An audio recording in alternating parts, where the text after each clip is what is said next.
नमस्कार, आप देख रहे हैं nature times wild India news. मैं हूं आपके साथ शालिनी। आओ बढ़ते हैं आज की बड़ी और खास खबरों की ओर। बाघ बोलते नहीं, लेकिन उनकी एक बेहद उन्नत और वैज्ञानिक भाषा होती है। इस वायरल वीडियो में एक बंगाल टाइगर गंध के जरिए संवाद करते हुए साफ नजर आता है। पेड़ पर किए गए गंध चिन्ह को सूंघने के बाद बाघ होंठ ऊपर मोड़ता है, जिसे फ्लेमन प्रतिक्रिया कहा जाता है। इस प्रक्रिया में गंध उसके मुंह की छत में मौजूद विशेष अंग तक पहुंचती है, जिससे वो सामने वाले बाघ की उम्र, लिंग और प्रजनन स्थिति तक पहचान लेता है। बिना टकराव के इलाका और सामाजिक संतुलन तय करना बाघों की सबसे बड़ी प्राकृतिक रणनीति है। ये बेहद दुर्लभ और ज्ञानवर्धक वीडियो चर्चित wildlife photographer Ratish Nair द्वारा लिया गया है, जिसे वन्यजीव प्रेमियों के बीच काफी सराहा जा रहा है। पश्चिम बंगाल से वाराणसी जा रही ट्रेन में वन्यजीव तस्करी का बड़ा खुलासा हुआ है। पुलिस ने तलाशी के दौरान मोहम्मद जाहिद नाम के एक तस्कर के पास से 400 जंगली तोते बरामद किए हैं। ये तोते बेहद अमानवीय तरीके से बोरों में भरकर ले जाए जा रहे थे। प्रारंभिक जांच में सामने आया है कि इन तोतों की अंतर्राष्ट्रीय बाजार में कीमत लाखों रुपए बताई जा रही है। ये मामला देश में सक्रिय वन्यजीव तस्करी नेटवर्क की गंभीरता को उजागर करता है। समय रहते कार्रवाई न होती तो ये बेजुबान पक्षी विदेशी बाजारों में बेच दिए जाते। दुनिया की सबसे रहस्यमयी और दुर्लभ बड़ी बिल्लियों में शामिल क्लाउडेड लेपर्ड की एक बेहद खास झलक सामने आई है। जंगल में मुश्किल से दिखाई देने वाले इस प्रजाति के अब केवल करीब 10,000 ही प्राकृतिक आवास में बचे हैं। उत्तर पूर्व भारत के घने वर्षावनों में माँ और उसके शावकों का ये दृश्य किसी चमत्कार से कम नहीं है। ये दृश्य प्राचीन जंगलों की उस अनदेखी दुनिया को दिखाता है जो आज भी जीवन की रक्षा कर रही है। वन्यजीव संरक्षण के लिए ये दृश्य एक मजबूत उम्मीद और चेतावनी दोनों है। राजस्थान के थार रेगिस्तान में पाया जाने वाला घुग्गू राजा एक बड़ा और दुर्लभ उल्लू है, जिसे अंग्रेजी में इंडियन ईगल आउल कहा जाता है। ये पक्षी मुख्य रूप से रात में सक्रिय रहता है और बच्चे जैसी घू घू आवाज निकालने के कारण स्थानीय भाषा में घुग्गू कहलाता है। अंधविश्वास के चलते गांव में इसे मनहूस माना जाता है और घरों की छतों पर इसके बैठने को अशुभ समझा जाता है। इसी डर के कारण लोग छतों पर काली हांडी रखते हैं ताकि ये पक्षी न बैठे। कई इलाकों में ये उल्लू तांत्रिक क्रियाओं के लिए शिकार भी बना दिया जाता है। ये खबर अंधविश्वास के नाम पर वन्यजीवों के साथ हो रहे अत्याचार की एक गंभीर और झकझोर देने वाली तस्वीर पेश करती है। ये वीडियो जीव प्रेमी विनोद भोजक द्वारा अपने कैमरे में लिया गया है।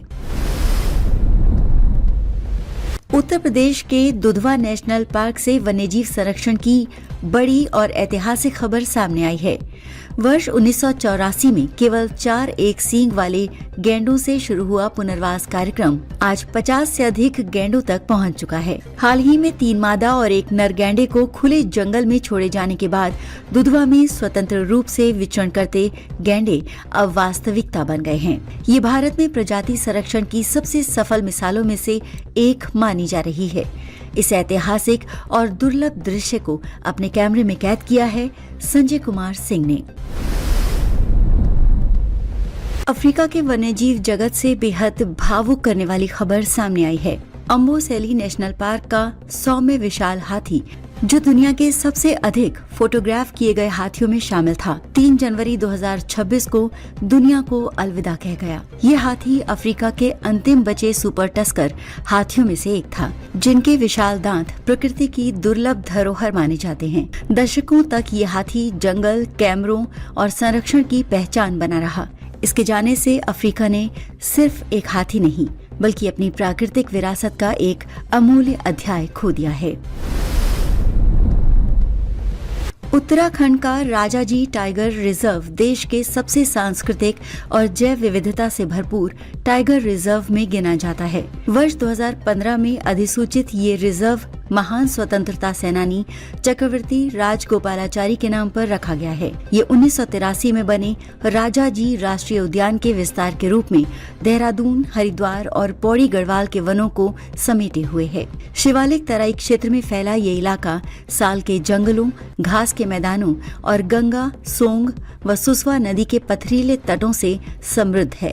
ये क्षेत्र हाथियों और बाघों के लिए बेहद अहम आवास होने के साथ साथ गंगा और हरिद्वार ऋषिकेश से जुड़े होने के कारण धार्मिक व सांस्कृतिक दृष्टि से भी खास महत्व रखता है।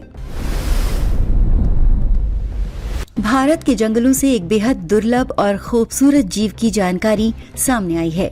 ब्लैक जायंट स्क्विरल, जिसे मलायन जॉइंट स्क्विरल भी कहा जाता है, अपनी फुर्ती, शर्मीले स्वभाव और लंबी शानदार पूंछ के लिए जानी जाती है। ये भारत में पाई जाने वाली विशाल गिलहरियों की एक खास प्रजाति है, जिसे बहुत कम लोग देख पाते हैं। इस अद्भुत जीव की झलक और जानकारी आई FS प्रवीण कासवान ने अपने सोशल मीडिया प्लेटफॉर्म पर साझा की है। ये पोस्ट जंगलों की अनदेखी जैव विविधता की ओर ध्यान खींचने वाली एक प्रभावशाली खबर बनकर सामने आई है।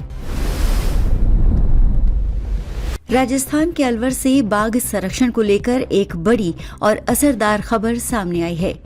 7 जनवरी को ऐतिहासिक अलवर सिटी पैलेस में अंतर्राष्ट्रीय अलवर टाइगर मैराथन के उद्घोष कार्यक्रम का आयोजन हुआ, जिसमें केंद्रीय वन, पर्यावरण एवं जलवायु मंत्री भूपेंद्र यादव, राजस्थान सरकार के वन मंत्री संजय शर्मा, ब्रांड एम्बेसडर रणदीप हुड्डा और सिरस्का के फील्ड डायरेक्टर संग्राम सिंह कटिहार सहित कई गणमान्य लोग शामिल हुए। 8 फरवरी को अलवर में हजारों लोग बाघ संरक्षण के समर्थन में दौड़ लगाएंगे।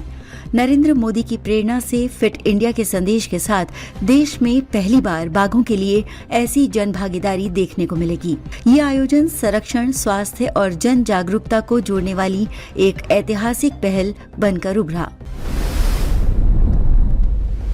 उत्तर प्रदेश के लखनऊ से वन्यजीव पर्यटन को लेकर एक नई और बड़ी पहल की खबर सामने आई है। उत्तर प्रदेश सरकार शहर के उत्तरी हिस्से में स्थित कुकराली फॉरेस्ट एरिया को देश की पहली शहरी नाइट सफारी के रूप में विकसित करने की तैयारी कर रही है। कुकरेल नदी के किनारे फैला ये वन क्षेत्र पहले से ही मगरमच्छ, घड़ियाल और कछुओं के संरक्षण का महत्वपूर्ण केंद्र है। सरकार का उद्देश्य संरक्षण, नियंत्रित पर्यटन और शहरी जीवन को एक साथ जोड़ना है। ये योजना विश्व प्रसिद्ध सिंगापुर नाइट सफारी से प्रेरित है, लेकिन इसे स्थानीय पर्यावरण के अनुसार ढाला जाएगा। अधिकारियों का मानना है कि इससे लखनऊ में लोगों को शहर के भीतर ही वन्य जीवों को समझने और संरक्षण से जुड़ने का अनोखा अवसर मिलेगा। ऐसे ही लेटेस्ट अपडेट पाने के लिए हमारे चैनल को लाइक, फॉलो, सब्सक्राइब करें और बेल आइकन दबाना ना भूलें। अगर आप हमें फेसबुक, ट्विटर या इंस्टा के माध्यम से देख रहे हैं तो हमें कमेंट करें। धन्यवाद।